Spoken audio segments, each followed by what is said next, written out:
नमस्कार दोस्तों, आइए आपका स्वागत करते हैं एक बार फिर से आपके अपने channel maths by Sachin Yadav में। जैसे कि आप लोग देख रहे हैं, हम लोग एसएससी जीडी के 14 प्रीवियस ईयर सेट अभी तक कर चुके हैं। अगर आपने उनमें से कोई भी वीडियो नहीं देखा है तो पीछे के वीडियोस जरूर उठा के देखें, ताकि उनसे आपको आने वाले पेपर्स में बहुत सारी मदद मिल सके। और जो भी मॉक टेस्ट आप दे रहे हैं, जो भी एसटीआं आप दे रहे हैं या सेट पेपर आप लगा रहे हैं, उनमें आपको जरूर पीछे जो क्वेश्चंस कराए जा चुके हैं उनसे रिलेटेड क्वेश्चंस देखने को मिलेंगे।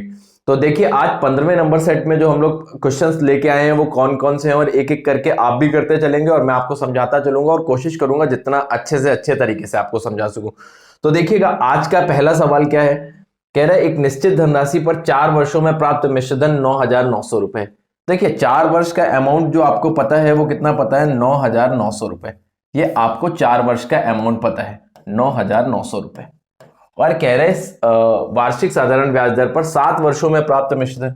सेम 7 वर्षों में जो प्राप्त मिश्रधन है, इसके बारे में जो आपको पता है, ये पता है 11,700 रुपए। अब आपको क्या बताना है, उसी धनराशि पर 9.2/3% ब्याज की दर पर 2.1/4 वर्षों में प्राप्त होने वाला मिश्रधन। तो पहले वो धनराशि तो निकाल लीजिए जिसपे आपको इस रेट ऑफ इंटरेस्ट पे और इस टाइम पे अमाउंट बताना है। तो एक काम करते हैं, यहां से देखेंगे कि आप यहां से देख रहे हैं कि अंतर कितने साल का है, 3 साल का। तो ये आपको 3 साल का, और यहां से जो आप अंतर देख रहे हैं वो आपको कहीं ना कहीं अंतर देखने को मिल रहा है 1,800 रुपए। तो हम आपका ये कह सकते हैं, अमाउंट्स का जो डिफरेंस होता है ब्याज है, तो 1,800 रुपए अगर 3 साल का ब्याज है तो 1 साल का ब्याज जो देखने को मिल रहा है वो 600 रुपए दिख रहा है। ये 600 रुपए 1 साल का ब्याज हो गया। अगर 1 साल का ब्याज 600 रुपए है तो 4 साल का ब्याज अगर हम इसमें से निकाल देंगे तो ये जो 7,500 रुपए बचा, ये हमारा प्रिंसिपल आ गया। जो हमारा मूलधन आ गया वो कितना आ गया, 7,500 रुपए। तो हमारा एक काम तो बहुत शॉर्ट हो गया कि मूलधन तो निकल आया। अब हमसे कह रहे हैं ये 7,500 रुपए पे किस ब्याज दर पे कह रहे हैं। अब अगर आप देखेंगे तो 9.2/3 मतलब 9×3 = 27, 2 29/3। तो 29/3% को 29/300 लिख सकते हैं, इंटू जो टाइम दे रखा है 4 दूनी 8, 1 9/4 दे रखा है। तो अब यहां से हल करके ब्याज निकाल लीजिए और 7,500 में से जोड़ के आप बता देंगे कि अमाउंट कितना होगा। तो ये 2 जीरो से 2 जीरो खत्म, 3 से काट दीजिए, 25 हो गया। देखिए, यहां से मैं आपको एक क्लू बता रहा हूं जिससे आप इस सवाल का जो आंसर है वो बस केवल आप वैल्यूज देख के बता देंगे। आपको देखो, यहाँ पे 50 पैसे दिख रहे हैं, यहाँ 75 पैसे, यहाँ 25 पैसे और यहाँ 00। मतलब जाहिर सी बात है, जो ब्याज आएगा, अगर एक रिमाइंडर बचेगा तो 25 पैसे आ जाएगा, रिमाइंडर 2 बचा तो 50 पैसे आ जाएगा, 3 बचा तो 75 पैसे आ जाएगा, और कुछ नहीं बचा तो 00 आ जाएगा। तो रिमाइंडर देख लेंगे तो आंसर आ जाएगा। यहां से आपने 4 से भाग दिया तो इस पे रिमाइंडर 1 आया, इसको भाग दिया तो 4 7 28 1 आया, इसको भाग दिया तो 1। तो ओवरऑल आप रिमाइंडर देख रहे हैं 1। अगर एक रिमाइंडर है 4 रुपए पे तो 25 पैसे ब्याज में आएगा, और मूलधन में ब्याज जोड़ेंगे तो भी जो आपका यूनिट डिजिट आएगा जो अंत में आएगा वो 25 पैसे आएगा। तो इस सवाल का जो सही आंसर होगा वो ये वाला हो जाएगा। इस चीज को सोचने के लिए आपको प्रॉपर ढंग का दिमाग लगाना पड़ेगा। बाकी आप सॉल्यूशन करना चाहते हैं तो मैं आपको सॉल्यूशन करके दिखा दे रहा हूं। 9 ने 81 यहां से लगा 8, 9 दूनी 18 और 8 कितना हो गया आपका 26, इंटू आपको ये 25 पता है, 25 एकम 25 हाथ से लगा 2, 25 का 150 और 2 हो गया 152, बचा 15, 25 दूनी 50 और 15 हो गया 65, और 4 से भाग देना है। तो जैसे ही आप इसको 4 से भाग देंगे तो आपको जो रुपए देखने को मिलेंगे वो ब्याज देखने को मिलेगा 16 चौको 64, हाथ से लगा 1, 4 3 12 और 31 रुपए 25 पैसे। और जो मूलधन पता था वो बचा था 7,500 रुपए। जैसे ही आपने जोड़ा तो 25 पैसे ये, 1 रुपए ये, 3 ये, 6 5 11 7 1 8 1 9। तो यही आपका आंसर मैंने आपको तब बताया था जब हमने रिमाइंडर से देख लिया था। तो बहुत आसानी से आप वहां से इसका आंसर देख सकते थे। आराम से करने की कोशिश करिए, बहुत प्यारा सवाल है, थोड़ा सा कैलकुलेटिव है अगर आप देखेंगे, लेकिन अगर आप करेंगे तो बहुत प्यार से कर पाएंगे। तो ये हुआ क्वेश्चन नंबर फर्स्ट। तो आपको मेरे हिसाब से अच्छे से समझ में आ गया। और हाँ, एक बात बिल्कुल याद रखिए कि इस नाम से मेरा टेलीग्राम चैनल है। अगर आपको इन सारे ऑनलाइन क्लासेस की पीडीएफ चाहिए तो आप टेलीग्राम चैनल पे जा सकते हैं। मैं एक एक करके सारे ऑनलाइन जितने भी मैंने अभी तक कराए हुए हैं उनकी पीडीएफ आपको वहां पे प्रोवाइड करा दूंगा। चलते हैं अगले क्वेश्चन पे। क्वेश्चन नंबर सेकंड पे देखिएगा क्या कह रहा है। क्वेश्चन नंबर सेकंड, एक एक करके हम सारे क्वेश्चंस को बहुत आसानी से करने की कोशिश करेंगे। तो क्वेश्चन नंबर सेकंड देखिए, बहुत एक प्यारा सा सवाल दिख रहा है, छोटा सा सवाल है, इसको बनाने की कोशिश करिए। कह रहा है कि 90 का 1/3, तो 90 का 1/3 कितना हो गया भैया आपका 30, और कह रहा है 160 का 3/8, 160 का 3/8 देखेंगे तो कितना हो गया 60। कह रहा है से कितने प्रतिशत कम है। ये जो है ये इससे कितने प्रतिशत कम है, तो 30 कम है, कितने पे, 60 पे, इंटू 100 कर देंगे तो कितने प्रतिशत कम दिख रहा है, आप आराम से देख पाएंगे कि ये कितने परसेंट कम है, 50%। ये कितने कम है, कितने परसेंट कम है, 50%। तो सेकंड नंबर क्वेश्चन का जो आंसर होगा वो भी सेकंड नंबर। ये बहुत सरल क्वेश्चन था, ऐसे क्वेश्चंस तो बिल्कुल छूटने ही नहीं चाहिए आपसे एग्जाम में, ये बात याद रखिए। क्वेश्चन नंबर सेकंड बहुत आसान क्वेश्चन। चल रहे हैं क्वेश्चन नंबर थर्ड पे, एक एक करके देखते जाइए। देखिए ये एक और बहुत प्यारा सवाल, ऐसे सवालों को ना अगर आपको कहीं कहीं ना कहीं बाय द ऑप्शन करने का तरीका पता है ना, तो ये बेस्ट सवाल है। लेकिन मैं पहले आपको इसका सॉल्यूशन करके दिखा देता हूं। कह रहा है 5 अंकों की वह छोटी से छोटी संख्या कौन सी होगी जिसे 21, 35 और 56 से पूरी तरीके से भाग दिया जाए। 21, 35 और 56, इन तीन संख्याओं की बात कर रहा है। तो सबसे पहला काम है आपका इसका एलसीएम लेना। तो जब आप एलसीएम लेंगे तो इसमें 2 का मैक्सिमम पावर आपको 8 मिल जाएगा। जब आप 3 से देखने जाएंगे तो एक आपको 3 देखने को मिला, एक आपको 5 देखने को मिला और एक 7 देखने को मिला। यहां से जैसे ही आपने इसको किया तो 8 पंच 40 और 4 3 12, 12 सत्ते 84, तो 840 हो गया इसका आपका एलसीएम। अब कह रहे 5 अंकों की सबसे छोटी संख्या, तो ये हो गई 5 अंकों की सबसे छोटी संख्या। अब इसके बारे में देखना, तो पहले सबसे पहली बार जब इसमें जाएगा तो 840 एक बार में आ गया, 0 10 में 4 गया 6, 9 में 8 गया ये 1600। अब देखिए अब आपको यहां मजबूरन 10,000 में कुछ ना कुछ जोड़ना है, और जब आपको जोड़ना है तो जब नॉर्मल जितनी बार भाग जा रहा है उससे एक ज्यादा बार भाग कर दीजिए। तो 2 बार कर देंगे, 2 चौको 8, 2 अट्ठे 16, 1680। आप देख रहे हैं कि अगर आपने इस संख्या में 80 उठा के जोड़ दिया तो वो हो जाएगी आपकी 5 अंकों की जो सबसे छोटी संख्या, जो इनसे पूरी पूरी कट जाएगी। ये आपको दिख रहा है फोर्थ ऑप्शन। तो इस क्वेश्चन का जो आंसर हुआ वो कौन सा हो गया बेटा, फोर्थ ऑप्शन। देखिए इतना ज्यादा करने में आप गिरी से गिरी हालत में 25 से 30 सेकंड लेंगे, मतलब जब बहुत अच्छे से करेंगे तो 25 से 30 सेकंड। मैं बता रहा हूं इस सवाल को बिना पेन चलाए कैसे करेंगे, ध्यान से समझिएगा। बहुत आसान तरीका बताने जा रहा हूं, ध्यान से एकदम समझिएगा कि आपको पता है कि जो भी आंसर होगा, जो भी आंसर आएगा वो 3 से जरूर कटेगा, 3 से जरूर कटेगा। तो ये ऑप्शन तो आंसर हो नहीं सकते, 3 से कटेगा तो ये और ये आंसर ऑप्शन तो हो ही नहीं सकते किसी हालत में, ये बात याद रखिए, क्योंकि ये 3 से नहीं कट रहे हैं। अब 9 2 11 1 12 ये 3 से कट रहा है, 8 1 9 ये 3 से कट रहा है, और जो आपका आंसर आएगा वो 8 से भी कटना चाहिए। तो 8 से देखिए ये भी कट रहा है, 11 8 88 और ये भी कट रहा है। तो अब आप देख रहे हैं कि ये दोनों ही अगर 8 से कट रहे हैं, तो अब आप देखिए कि 7 से ये कट रहा है। देखिए अब ये दोनों ही जो संख्याएं देख रहे हैं ये सबसे पूरी पूरी कटेंगी। तो आपको 5 अंकों की छोटी संख्या बतानी है, तो आप आंसर इसको लेंगे या इसको लेंगे। देखिए ये भी पूरी पूरी कट रही है सबसे, ये भी पूरी पूरी कट रही है, तो आप आंसर किसको ले लीजिए, 10,080 को, क्योंकि आपको चाहिए 5 अंकों की छोटी संख्या, ये तो बड़ी है इससे। तो जो आपका सही आंसर हो जाएगा वो कौन सा हो जाएगा, चौथा ऑप्शन। तो बाय द ऑप्शन ये 5-7 सेकंड का क्वेश्चन है, तो इस वजह से आप ऑप्शन से जाएंगे तो और आसानी से कर पाएंगे। ये हो गया आपका क्वेश्चन नंबर थर्ड। बात करें क्वेश्चन नंबर फोर्थ की, है ना। क्वेश्चन नंबर फोर्थ देखिएगा, देखिए इस क्वेश्चन में थोड़ी सी टाइपिंग मिस्टेक है। आप लोग अटेम्प्ट करने से पहले मैं इस क्वेश्चन को सही कर दूं तब आप अटेम्प्ट करिएगा।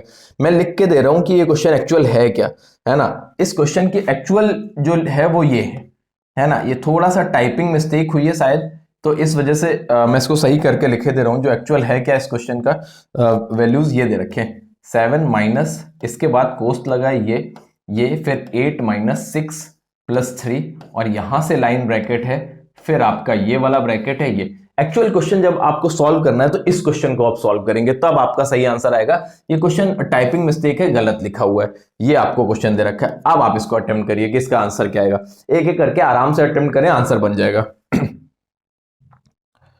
देखिए अगर आप इसको सॉल्व करेंगे, मैं बता दूं क्या, सबसे पहले आपको बॉडमास ध्यान रखेंगे तो बॉडमास में सबसे पहले ब्रैकेट देखते हैं, और ब्रैकेट में सबसे पहले आप देखते हैं लाइन ब्रैकेट। तो लाइन ब्रैकेट दिख रहा है इतने में, तो ये 6 3 कितना हो गया 9, और 8 में से 9 घटाया तो ये आया आपका माइनस का 1, और 4 और माइनस माइनस 1 करेंगे तो ये हो जाएगा +1, तो यहां तक आ गया इसको सॉल्व करने पे 5। 7 में 5 घटाया तो बचा 2, और 20 में 2 घटाया तो बचा आपका कितना 18। तो इस क्वेश्चन का जो सही आंसर आया वो सेकंड ऑप्शन 18। बहुत आसान सवाल, क्वेश्चन ये सही लिखा है वो गलत क्वेश्चन लिखा हुआ है, मैंने बताया आप इससे सॉल्व करेंगे इस क्वेश्चन को, तो जो चौथे का सही आंसर आएगा बेटा वो कितना आएगा 18। आसान सवाल, वैल्यूज के साथ जाइए, रूल्स को याद रखिए, बॉडमास फॉलो करना मत भूलिएगा, अगर आप वो भूले तो क्वेश्चन गलत हो सकता है। ये हो गया क्वेश्चन नंबर चौथा, और एक एक करके अच्छे से अपने सोच को अच्छा करिए, आज मैंने जो आपका थंबनेल में टैगलाइन डाली है वो ये डाली है, सोचेंगे नहीं तो होगा कैसे। तो अगर आप अपनी सोच को अच्छा नहीं करेंगे, अपनी थिंकिंग अच्छी नहीं करेंगे, उसके लिए मेहनत नहीं करेंगे, तब तक आपसे कैसे होगा। इस वजह से सोच को बहुत अच्छा करिए, जितना आप सोचते हैं उतना ही आप कर पाते हैं। इसी वजह से मैंने आज की जो टैगलाइन रखी है वो ये रखी है कि सोचेंगे नहीं तो होगा कैसे। तो इस वजह से आप अच्छा अच्छा सोचिए, जिससे आपके साथ अच्छा अच्छा हो। देखिए अगले क्वेश्चन पे आइए। ये क्या कह रहा है, एक बेलनाकार टंकी का व्यास 80 सेंटीमीटर है और ऊंचाई 5.6 मीटर है, तो 20 रुपए पर मीटर की दर से टंकी के वक्रपृष्ठ को पेंट कराने का लागत क्या होगा। तो देखिए वक्रपृष्ठ की बात कर रहा है, कर्ड सरफेस एरिया की बात कर रहा है, तो ध्यान से समझिएगा कि बेलनाकार टंकी की बात कर रहा है और इसका डायामीटर डी जो पता है वो कितना पता है आपको, 80 सेंटीमीटर। 80 सेंटीमीटर को कहीं ना कहीं हम 0.8 मीटर भी लिख सकते हैं ये। और ये अगर डायामीटर है तो 2 टाइम्स ऑफ रेडियस है, तो जो रेडियस यहां से आपको देखने को मिली वो देखने को मिली 0.4 मीटर, ये आपको रेडियस मिल गई। अब आपको पेंट कराना है 2 पाई आर एच पे, क्योंकि सिर्फ वक्रपृष्ठ की बात कर रहा तो ये होता है आपका 2 पाई आर एच। 2 पाई का वैल्यू हो गया 22/7 और रेडियस आपको पता है कि आपने देख लिया रेडियस 0.4 और हाइट जो पता है ये 5.6 पता है। तो यहां से आप सॉल्व करके ये देख सकते हैं और 1 मीटर का इतने मीटर आ गया, इतने मीटर स्क्वायर आ गया। अब अगर इसी में आप 20 का मल्टीप्लाई कर देंगे तो कितना खर्चा होगा वो पता चल जाएगा आपको। तो यहां से सॉल्व कर लेते हैं। ये 7 से जैसे ये दशमलव से ये 0 हटा दीजिए और 7 से काट लीजिए, 7 अट्ठे 56, ये हो गया 22 दूना 44 और 8 दूनी 16 और 0.4 का मल्टीप्लाई सबसे एंड में करेंगे तो 16 चौको 64, 16 चौको 64 और बचा 6, 16 चौको 64 और 6 कितना हो गया 70। आप 0.4 का मल्टीप्लाई कर लीजिए, 4 चौको 16 और 4 सत्ते 28, तो जो आपका आंसर आया 281 रुपए 60 पैसे। कोई ऑप्शन दिख रहा है? जी हाँ, फर्स्ट ऑप्शन। तो इसका 5वें नंबर क्वेश्चन का जो सही आंसर हुआ वो कौन सा ऑप्शन हुआ?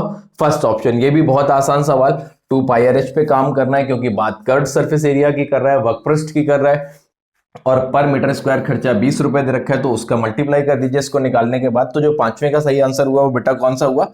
First option. ये हो गया क्वेश्चन नंबर 5वां। चलते हैं क्वेश्चन नंबर 6 की तरफ। देखिएगा 6 नंबर क्या कह रहे हैं, एक एक करके करते चलिए। सारे अच्छे क्वेश्चंस दे रखे हैं, ठीक ठाक क्वेश्चन, मतलब बहुत अच्छे नहीं कहेंगे लेकिन हाँ कि ये है कि कुछ क्वेश्चन है जहां पे थोड़ा सा दिमाग लगाना है। देखिए क्वेश्चन नंबर 6, ये भी एक ठीक क्वेश्चन और साधारण ब्याज का। देखिए किसी किसी क्वेश्चन किसी किसी सेट पेपर में आप देखते हैं कि साधारण ब्याज के 2 से 3 क्वेश्चन मिलते हैं और सारे थोड़ा सा कैलकुलेटिव, तो उस पर बहुत याद रखिए कि कैलकुलेशन में कहीं तो आप फंस तो नहीं रहे। कह रहा है एक निश्चित धनराशि को 12% साधारण ब्याज दर पर 4 सही 12% की दर से 4 सही 3/4 वर्ष का, इतने टाइम का। और कह रहे मिश्रधन उसी धनराशि पर समान ब्याज दर से 11 वर्षों में प्राप्त मिश्रधन के से 2175, कह रहा है समान ब्याज दर से मतलब 12% पे ही, और कितने टाइम की बात कर रहा है? 11 वर्षों में प्राप्त। जो इनके दोनों के अमाउंट्स का अंतर है, साधारण ब्याज 2175 रुपए अधिक है, तो ये वाला 2175 इससे अधिक है। चलिए ठीक है भाई, ये तो बहुत आसान हो जाएगा। तो कह रहे हैं निवेश की गई धनराशि। अच्छा यहां से आप ब्याज देखेंगे तो 4 चौको 16 3 19/4, और अगर 19/4 है तो 12 इंटू 19/4 से देखेंगे, 4 3 12, 19 3 57, यहां से जो आप ब्याज देखेंगे वो देखेंगे 57, तो ये 57 हो गया। और यहां से देखेंगे ये आपको 132 दिखेगा। कितना दिखा? 132। तो ये जो अमाउंट्स का डिफरेंस है ये कहीं ना कहीं ब्याज है। अगर आप यहां से इनका अंतर देखेंगे तो देखेंगे 57 57 3 60, 60 इधर से हो गया और 72 उधर से, 72 3 75। ये जो अंतर भी देख रहे हैं ये आप 75 का देख रहे हैं। अगर 75 का देख रहे हैं यहां से तो आप 100 का वैल्यू निकाल लेंगे, वो मूलधन हो जाएगा। तो इसको कट कर दीजिए, कितना 25 नहीं 75, और इसको काटेंगे तो ये हो गया आपका 25 अट्ठे 200 और बचा कितना 25 सत्ते 175, ये हो गया। अब आपसे पूछ क्या रहा है कि निवेश की गई धनराशि बतानी है। तो अगर आप यहां से निवेश की गई धनराशि बताएंगे तो एक की वैल्यू आ गई 29, तो 100 की वैल्यू जो हो जाएगी वो 2900 हो जाएगी। तो जो निवेश की गई धनराशि है वो 2900 रुपए है। ये बात ध्यान रखिएगा, कितनी हो गई? 2900 रुपए। इसमें 2900 ऑप्शन नहीं दे रखा है, एक बार फिर से क्वेश्चन पढ़ लीजिए, हो सकता है कुछ मिस्टेक दे रखी हो। कह रहा है एक निश्चित धनराशि को 12% साधारण ब्याज दर पर 4 सही 3/4 वर्षों के लिए निवेश करने पर प्राप्त अमाउंट। ठीक है भाई, अगर अमाउंट है 100 को अगर मूलधन माना तो अमाउंट 157 हो जाएगा, और उसी धनराशि पर समान ब्याज दर से 11 वर्षों में प्राप्त होने वाले साधारण ब्याज से जो अमाउंट है वो साधारण ब्याज से इतना ज्यादा है। अच्छा अच्छा, एक छोटी सी मिस्टेक है, उसको आप सही कर लें कि एक बार आपसे अमाउंट की बात कर रहा है और एक बार जो बात कर रहा है वो बात कर रहा है ब्याज की। तो अगर आपने थोड़ी देर के लिए समझ लीजिए, अगर आपने मूलधन को 100 मान लिया तो ये वाला जो होगा ये अमाउंट हो जाएगा 157, और इसको 132 रुपए ब्याज, यहां से इसका अंतर देखेंगे तो ये आपको 25 दिख गया। इस 25 यूनिट की वैल्यू हमको 2175, हाँ अब इसको करिए, ये सही है। तो जैसे ही आपने देखा 25 अट्ठे 200 बचा आपका, यहां से कितना 25 सत्ते 175, तो 100 यूनिट की वैल्यू देखेंगे तो कितना हो जाएगा 8700। थोड़ा सा मिस्टेक हुई लैंग्वेज पढ़ने में, उसको समझिएगा कि कह रहा है कि पहले वाले के लिए इसने मिश्रधन की बात कही है और दूसरे वाले के लिए साधारण ब्याज की बात कही है। ध्यान से समझिएगा, ये पॉइंट पकड़िएगा कि 12% से 4 सही 3/4 में मिश्रधन। तो अगर मूलधन 100 माना है, ब्याज 57 है, तो मिश्रधन 157 हो गया। और दूसरे वाले में बात कही गई है सिर्फ और सिर्फ ब्याज की, ये ब्याज है और ये अमाउंट है, इनका जो डिफरेंस दे रखा है वो 2175। हमें 25 पता है, 1 यूनिट की वैल्यू 87 होगी और 100 यूनिट की वैल्यू कितनी होगी 8700। ध्यान से पढ़िए, जरा सी मिस्टेक क्वेश्चन गलत करवा देगी। ये हो गया क्वेश्चन नंबर 6। चलते हैं क्वेश्चन नंबर 7 पे। 7 देखते हैं कि 7 क्या कह रहे हैं। कह रहा है दो संख्याओं का योगफल 35 है, यदि इनके संख्याओं का HCF और एलसीएम 5 और 60 है। देखिए ये भी बहुत प्यारा सवाल है, आराम से करिए। व्युत्क्रम का सवाल कई बार पूछा जाता है, इस पे ध्यान दीजिएगा।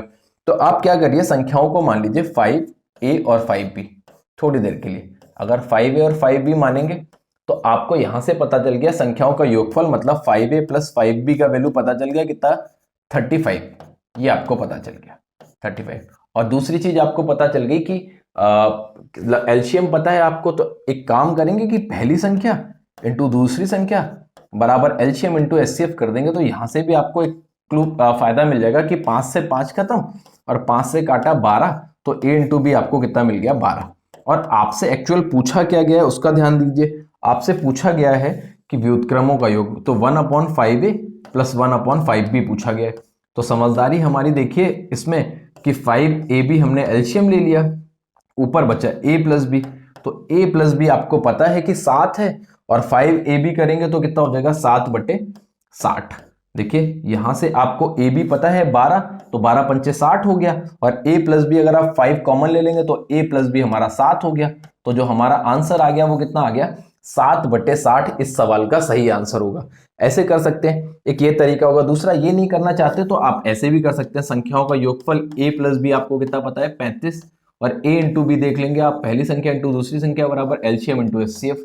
यहां से तो अगर आपको व्युत्क्रम का योग बताना तो 1/A प्लस 1/B, यहां से एलसीएम ए भी आ गया, ऊपर A प्लस बी हो गया। रख लीजिए ऊपर A प्लस बी 35 और A इंटू बी रख दीजिए 5 इंटू 60। तो जैसे ही काटेंगे तो ये 5 सत्ते 35, 7/60, ये इसका सही आंसर हो गया।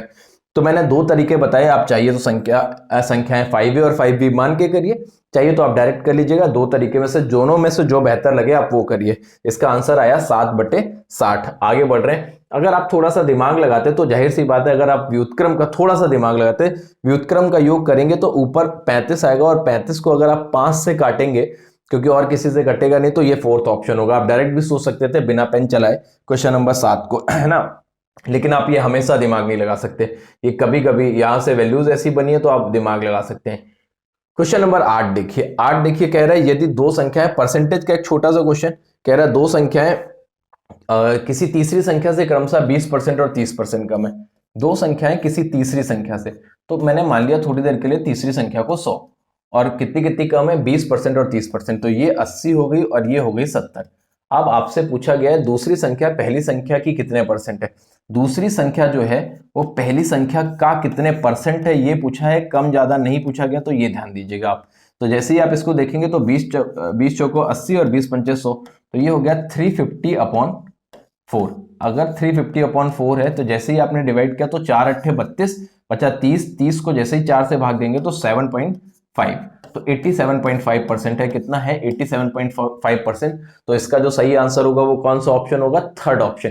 तो क्वेश्चन नंबर 8 का बहुत आसान, आप एक संख्या को 100 मान लीजिए, तो पहली संख्या 80 और दूसरी कितनी हो जाएगी बेटा 70, और बहुत प्यार से इस सवाल का आंसर निकाल सकते हैं क्वेश्चन नंबर 8 का। 8 के बाद चलते हैं क्वेश्चन नंबर 9 पे। 9 देखिएगा क्या कह रहे हैं। कह रहा है एक दीवार घड़ी का एमआरपी, सूची मूल्य की बात कर रहा है एमआरपी, इस पे दी जाने वाली एक छूट है 10%। तो कह रहा है यदि घड़ी का अंतिम विक्रय मूल्य, मतलब एक और छूट के बाद इसका जो सेलिंग प्राइस है वो 945 रुपए है, तो उसकी दूसरी छूट बतानी है कितनी है। ठीक है, देखिएगा 1200 रुपए की घड़ी 2 डिस्काउंट के बाद 945 रुपए की बेची गई है, और उसमें से एक डिस्काउंट 10% पता है, जिसको हम 10 से 9 कह सकते हैं। अगर 945 रुपए है ना, 945 रुपए, एक डिस्काउंट पता, तो यहां से जैसे ही आपने इसको काटा तो ये बचा 120, इससे काटा तो ये बचा आपका 9 एकम 9, 9 पना 45, इसको काटेंगे तो 15 8 120 और 15 सत्ते 105। तो जो दूसरे डिस्काउंट का परसेंटेज दिख रहा है 1/8 इंटू 100, तो इसको हम लोग सीधा सीधा कह सकते हैं कि ये 12.5% के डिस्काउंट के बराबर होगा। तो इसका जो सही आंसर हो गया वो कौन सा हो गया, फर्स्ट ऑप्शन। देखिए एक और बहुत सरल सवाल जहां पे आपको एमआरपी पता है, सेलिंग प्राइस पता है, एक डिस्काउंट का परसेंटेज पता है और दूसरे डिस्काउंट का परसेंटेज निकालना है, और आप बड़े आराम से निकाल सकते हैं दूसरे डिस्काउंट का परसेंट, वो क्या आ जाएगा 12.5%। ये हो गया क्वेश्चन नंबर 9। चलते क्वेश्चन नंबर 10 की तरफ। 10 देखिएगा, 10 क्या कह रहे हैं, कह रहे हैं एक साइकिल चालक 17 किलोमीटर की दूरी, देखिए ये सवाल ऐसा दे रखा है कि आप पेन भी नहीं चलाएंगे आंसर, 17 किलोमीटर 2 घंटे में जा रहा तो 1 घंटे में जाएगा 8.5। ये क्वेश्चन नंबर 10 का आंसर हो गया, पेन नहीं चलाइए, ऐसे ही हो जाएगा।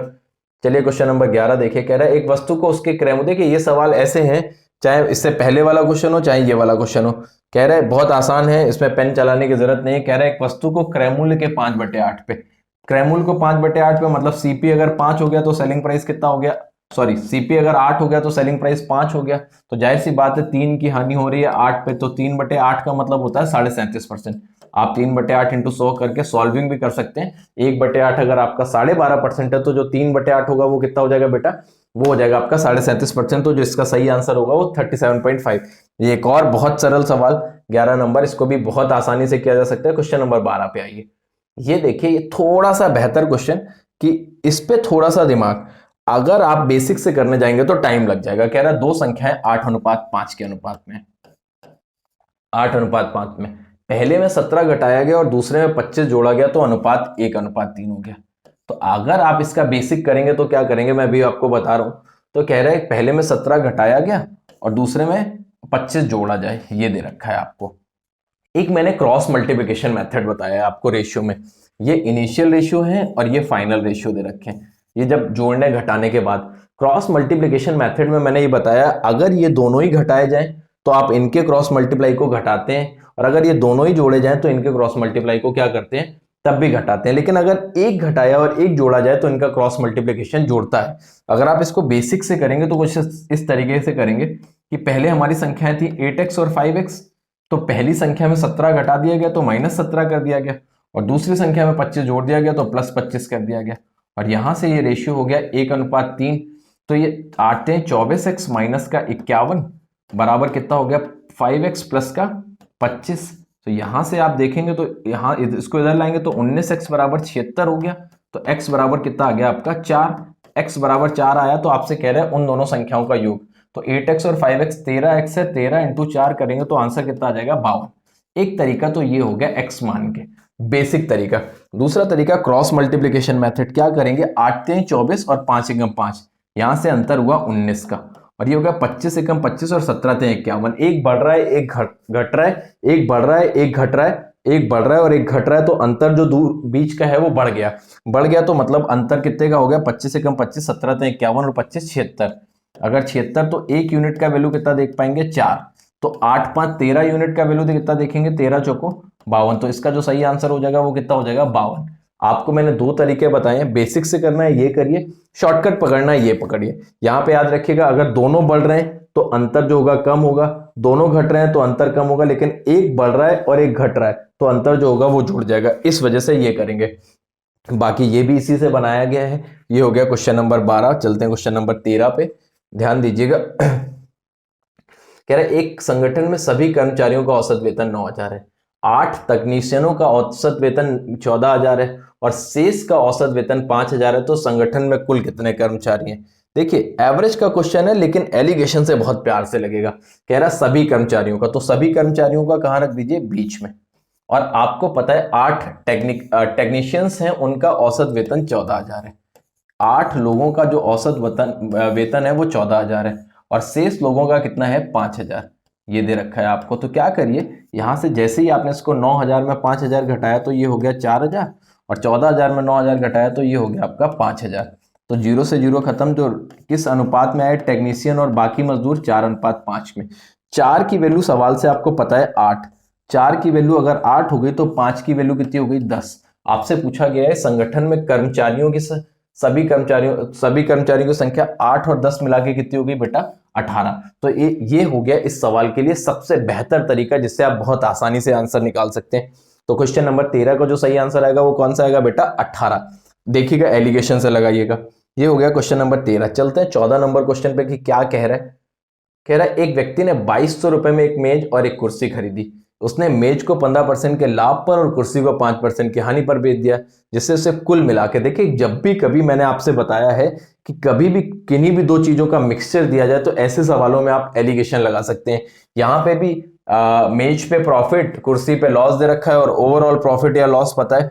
तो ऐसे सवालों में आप एलिगेशन से बहुत कंफर्टेबल रहते हैं, ये समझिएगा।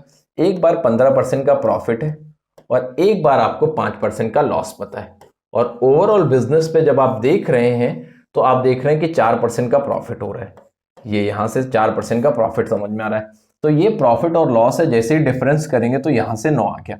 ये प्रॉफिट है, यहां से डिफरेंस करेंगे तो 15 में 4 गया, 11 आ गया। यहां से अगर आप पूरा प्राइस देख रहे हैं, एक है टेबल की बात कर रहे हैं, ये आपकी बात हो गई टेबल की और ये बात हो गई चेयर की। तो यहां से टोटल एक बार फिर से देख लीजिए, इसका इसका अंतर करेंगे तो वो ऐड होकर 9 हो जाएगा, इसका इसका अंतर करेंगे तो वो घट के 11 आ जाएगा। यहां से टोटल पैसा बन रहा है 20 और सवाल से टोटल पैसा बन रहा है 2200 रुपए, टोटल सीपी बन रहा है 2200। तो एक यूनिट की वैल्यू हो गई 110। आपसे पूछा गया मेज का क्रय मूल्य, तो 11 नवैया हो गया 99, 990 रुपए ये हो गया आपका मेज का क्रय मूल्य। ऐसा कोई ऑप्शन दिख रहा है आपको? जी हाँ, फोर्थ ऑप्शन। तो इसका जो आंसर हो गया वो कितना हो गया, 990 रुपए। अगर इसका पूछा जाए तो 11 11 121, तो इसका आंसर कितना हो गया, 1210। मेज का अगर क्रय मूल्य पूछा गया तो बेटा बताओगे 990 रुपए, और अगर चेयर का पूछा गया तो आप बताएंगे 1210 रुपए। ये हो गया क्वेश्चन नंबर 14 का आंसर। तो चलते हैं क्वेश्चन नंबर 15 पे। 15 क्या कह रहा है देखिए, एक बहुत आसान आसान से क्वेश्चन दे रखे हैं। देखिए ये एक और अच्छा क्वेश्चन दे रखा है जहां पे सिर्फ और सिर्फ कैलकुलेशन अगर आप अच्छे से करेंगे ना तो कभी गलत नहीं होगा।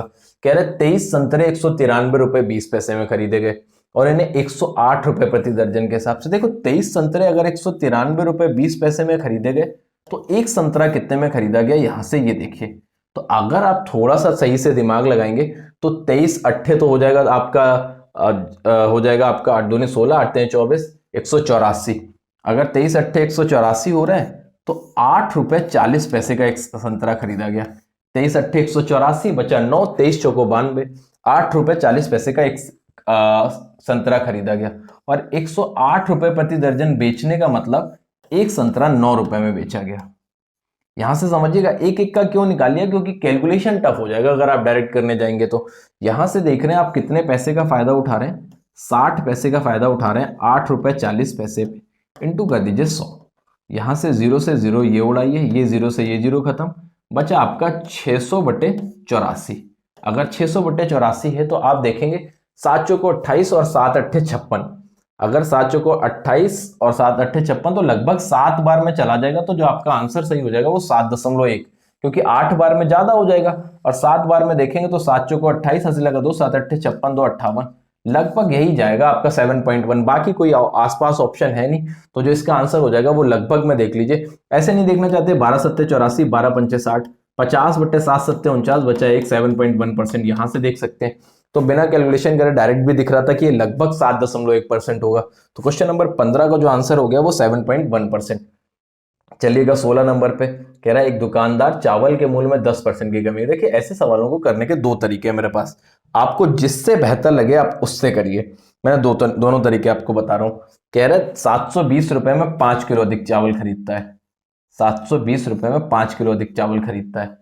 कह रहा है 10% की, एक चावल के मूल्य पर 10% की छूट देता है, जिससे 700, छूट कितने की देता है, 10% की, 10% की छूट देता है। तो यहां से जैसे ही आपने इसको सॉल्व किया तो ये हो गया 0 से 0 खत्म। यहां से 72/5 लिख लीजिए छूट के बाद, मतलब 10 से 9, 9 की वैल्यू 72/5 है, तो 1 की वैल्यू हो गई 8/5।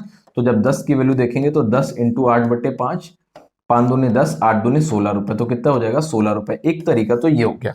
फिर से समझिएगा, 720 रुपए में 5 किलो अधिक खरीदता है 10% छूट के बाद, तो ये आ गया आपका फाइनल सेलिंग प्राइस। कह रहे चावल का प्रति किलोग्राम विक्रय मूल्य ज्ञात कीजिए।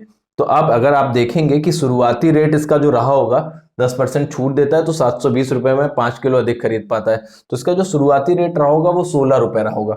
एक और तरीका देखिए, कह रहा है 10% की छूट देता है, 10% की छूट देता है तो 10 से कितना हो गया रेट इसका 9, तो कह रहे खरीदार 720 रुपए में 5 किलो चीनी अधिक खरीद सकता है। तो अगर देखा जाए तो 9 से 10 हो गया, तो पहले चीनी जो खरीद रहा था उससे अब कितनी ज्यादा खरीद रहा है 5 किलो, तो यहाँ 50 किलो खरीद रहा है 720 रुपए में, और पहले 720 रुपए में 45 किलो खरीद रहा था। तो पहले 720 में जब 45 किलो खरीद रहा तो 9 पना 45 9 72, तो इसका जो सेलिंग प्राइस रहा होगा वो कितना रहा होगा 16 रुपए। आपसे यही पूछा जा रहा है कि चावल का प्रति किलोग्राम विक्रय मूल्य ज्ञात कीजिए, मतलब पहले वाला रेट पूछ रहा है। अभी वाला अगर पूछेंगे तो यहां से भी जो आएगा 14 रुपए कितना आ जाएगा 72/5, या इधर से भी देख सकते हैं आप, यहां से भी देख सकते हैं, जहां से कंफर्टेबल है वहां से करिए। दोनों तरीके बता रहा हूं आपको कि ये आपने रेट देख लिया 10 से 9, अगर रेट 10 से 9 है तो क्वांटिटी का रेशियो जो हो जाएगा वो 9 से 10, यहां से क्वांटिटी कितनी बढ़ रही है 1, और सवाल से कितनी बढ़ रही है 5 किलो, तो 1 यूनिट की वैल्यू 5 किलो। तो अब जो खरीद पा रहा है 720 रुपए में 50 किलो खरीद रहा है 10% छूट की बात, और पहले जो खरीद रहा था तो 720 रुपए में खरीद रहा था 45 किलो, तो तब आपका जो चावल का विक्रय मूल्य ज्ञात करना है तो कितना रहा होगा 16 रुपए प्रति किलोग्राम। ये आपका आंसर हो गया। चलते हैं अगले अगले सवाल पे चलते हैं, कि कह रहा है विक्रय मूल्य पूछा था तो 16 रुपए, ये हो गया क्वेश्चन नंबर 16। क्वेश्चन नंबर 17 देखिएगा क्या कह रहा है, एक आसान सा सिंप्लीफिकेशन का क्वेश्चन, जो कि सिंप्लीफिकेशन का ऐसा कोई सेट गया ही नहीं जिसमें 2 क्वेश्चन ना आए हो, तो याद रखिए आगे के लिए भी इस पे तैयार रहिए। तो अब आपको सॉल्व करना है, तो इधर से ये ऑफ पहले से सॉल्व करिए और यहां से इसको सॉल्व करिए। तो क्या दे रखा है आपको क्वेश्चन, 5/14 डिवाइड 5 3 15 7 पना 35 3 38/7, और ऑफ का मतलब हो गया, ऑफ लिखा रहने दीजिए, 7/19 माइनस 3/4 माइनस 4/7। तो देखिए इसको सॉल्व करके आपको फाइनल आंसर देखना है। तो इसको जैसे ही सॉल्व किया तो 19 दूना 38 और 7 से 7 खत्म, तो 5/14 इंटू 1/2 हो गया, माइनस यहां से जब देखेंगे तो 7 21 और 4 चौको 16, 21 में 16 घटाया तो ये 5/28 यहां से आ गया, ये 5/28 और ये 5/28 को घटा दिया तो आंसर आ गया 0। इसका जो सही आंसर होगा वो सेकंड ऑप्शन 17 का कौन सा हो जाएगा 0। आसान सवाल है, आसानी से कर सकते हैं, आराम से खुद से बनाने की कोशिश करिए। अगर कभी कोई दिक्कत होती है तो सॉल्यूशन देखिए, नहीं तो इसका सवाल खुद से बनाइए। देखिए कह रहा है 3 संख्याओं का योगफल 172 है, यदि पहली और दूसरी संख्या 3:5 के अनुपात में और दूसरी और तीसरी संख्या 7:6 के अनुपात में, तो आपको पहली संख्या ज्ञात करनी है। एक बहुत आसान सा क्वेश्चन रेशियो का, जहां पे रेशियो मर्ज करने से ही आंसर आ जाएगा अगर आप सही से मर्ज कर लेंगे। तो पहली दूसरी संख्या आपकी 3:5 के अनुपात में और दूसरी तीसरी संख्या है 7:6 के अनुपात में। ये पहली दूसरी और ये तीसरी की बात कर रहा है। जैसे ही आपने रेशियो मर्ज किया 3 सत्ते 21, 5 सत्ते 35 और 5 छक्का 30, ये पहली दूसरी और तीसरी संख्या के बारे में बात हो गई। समझदार आदमी को यहीं से आंसर दिख गया, बाकी हम आपको पूरा करके दिखाई देते हैं कि कैसे दिख गया। कि पहली संख्या बतानी है और वो 21 के मल्टीपल में होगी, तो एक ही ऑप्शन है जो 21 के मल्टीपल में हो, आंसर टिक करिए आगे बढ़िए। तो देखिएगा इसमें करेंगे क्या, आप जोड़ के देख लीजिए, ये 5 1 6 3 3 6 2 8 86 का वैल्यू आपको दे रखा है 172, तो 1 यूनिट का वैल्यू कितना हो गया 2, तो 21 यूनिट का वैल्यू कितना होगा 42। ये सवाल का आंसर हो गया। तो जो इसका सही आंसर हो गया वो 4th ऑप्शन हो गया। मैंने आपको बताया था कि बिना पेन चलाए आप यहीं से देख सकते हैं 21 का वैल्यू, एक ही संख्या है जो 21 से घट रही है, तो आपका जो आंसर हो जाएगा वो 42 हो जाएगा। रेयरली होता है कि ऐसे केसेस में आंसर अलग आए, वैसे एक जब रेशियो मैच कर जाता है तो आंसर आ ही जाता है। कह रहा है एक एक्सप्रेस ट्रेन 120 किलोमीटर प्रति घंटे की औसत चाल से यात्रा कर रही है और प्रत्येक 80 किलोमीटर के बाद 4 मिनट के लिए रुकती है। आरंभिक बिंदु से 720 किलोमीटर की दूरी पर स्थित अपने गंतव्य तक पहुंचने में उसे कितना समय लगेगा, ये पूछा गया क्वेश्चन में।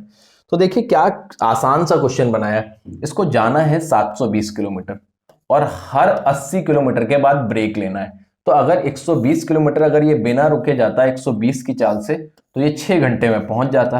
अच्छा 6 घंटे में पहुंच तो जाता, लेकिन बीच बीच में रुक भी रहा है। अच्छा हर 80 किलोमीटर के बाद रुक रहा है, तो 720 किलोमीटर में 80 किलोमीटर के बाद में इसे कम से कम 9 बार तो रुकना ही पड़ेगा।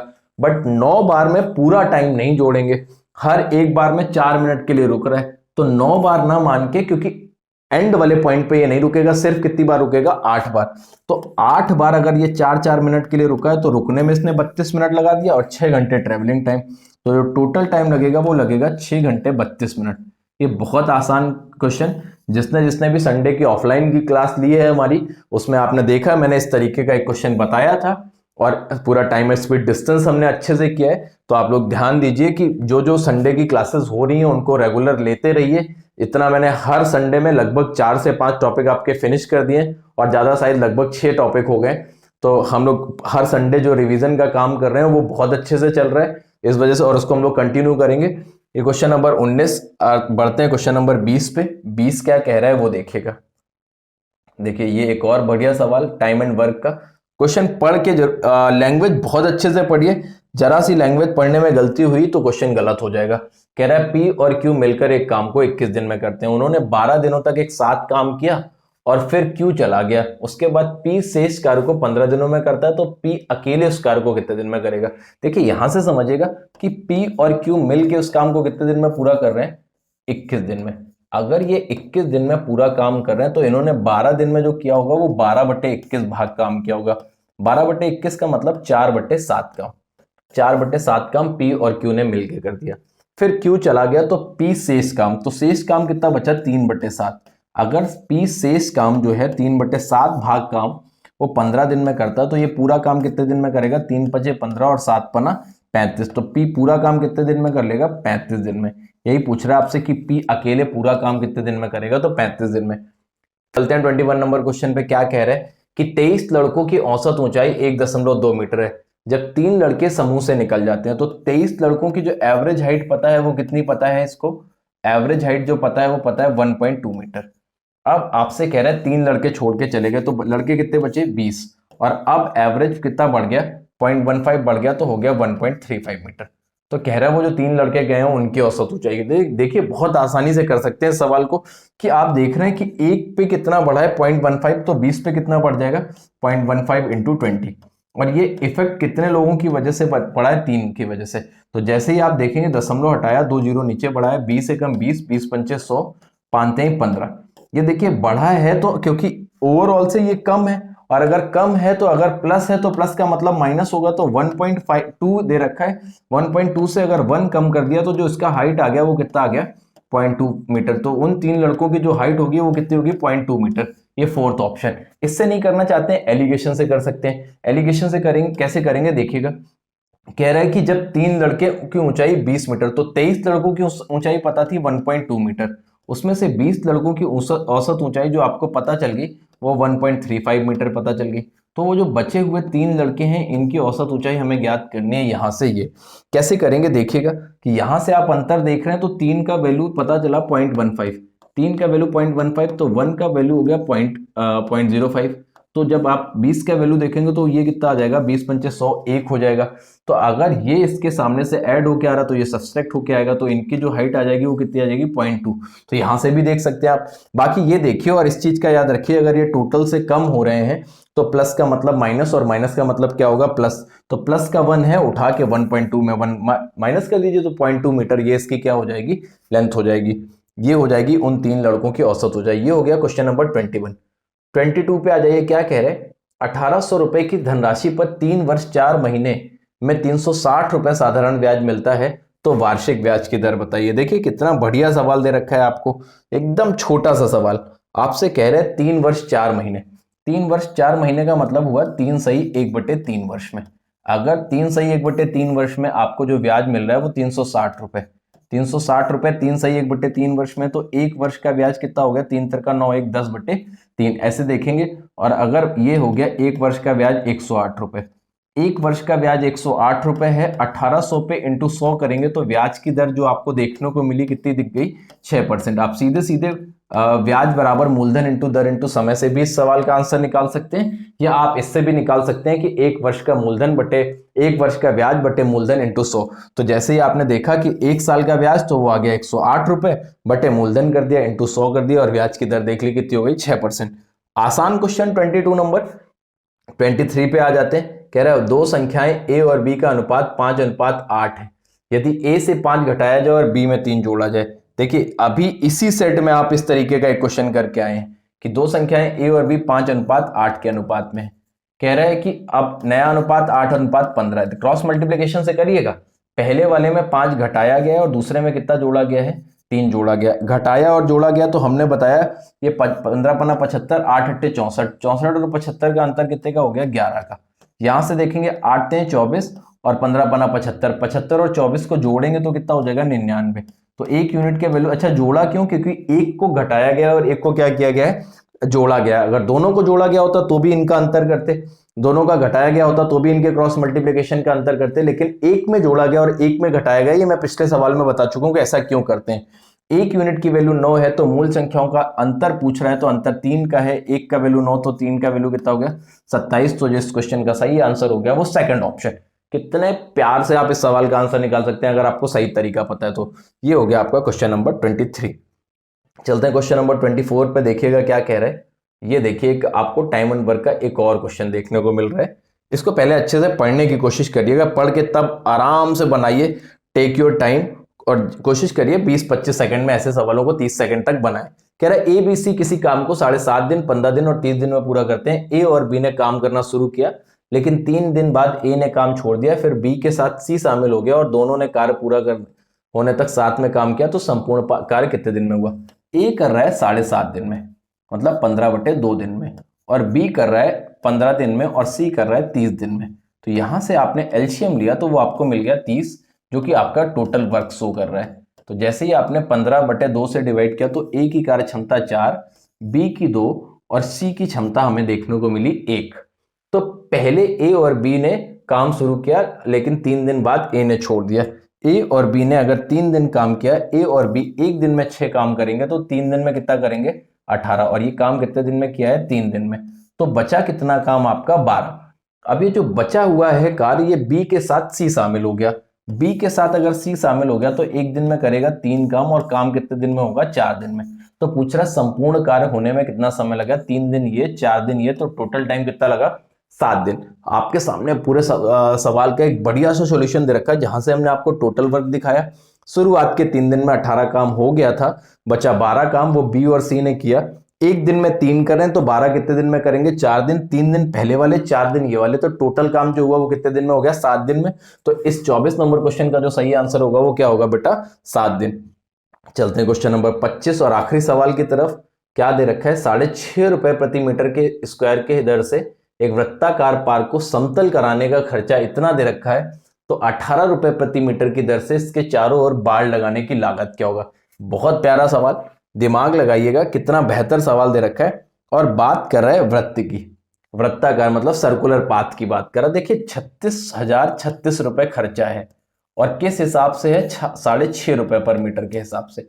6.5 रुपए पर मीटर के हिसाब से आप ये कह सकते हो कि 13/2 के हिसाब से कह सकते हो। तो दशमलव हटाइए और 0 बढ़ा लीजिए यहां से, तो 13×5 = 65, इसको काटेंगे 13 दूनी 26, बचा आपका कितना, 13 दूनी 26 के बाद बचा 10, 13 सत्ते 91, बचा 9, 13 सत्ते 91 और 13 दूनी 26, तो और एक 0 यहां से लगा लीजिए। अब ऊपर नीचे 2 का गुणा कर लीजिए, ये तो ये हो गया 2772 × 2, और 0 से 0 क्योंकि कट जाएगा तो इस वजह से बचा 2772। ये आ गया वृत्त का क्षेत्रफल, जिसको हम लोग कह सकते हैं 22/7 × r²।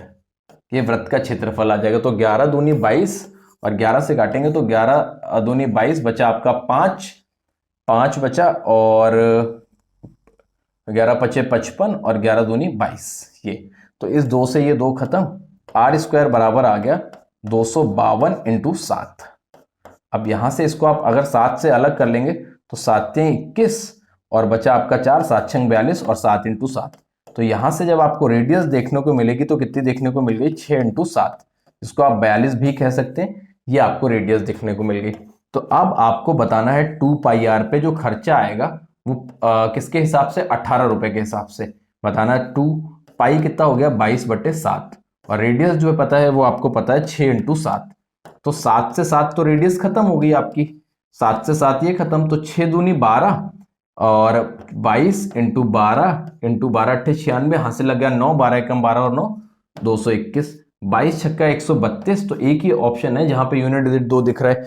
आपको इतना सब नहीं करना था, आप यहीं से यूनिट डिजिट देख लेते, 2 दूनी 4 4 सिंह 24, 4 अट्ठे 32, तो आपका आंसर जो देखने को मिल गया वो सेकंड ऑप्शन। अगर आप हल करना चाहते हैं तो हल भी कर लीजिए। 22 छक्का 132 बचा 13, 22 एकम 22 और 13 कितना हो गया आपका 35, 22 दूना 44 और 3 कितना हो गया 47, तो 4742 रुपए।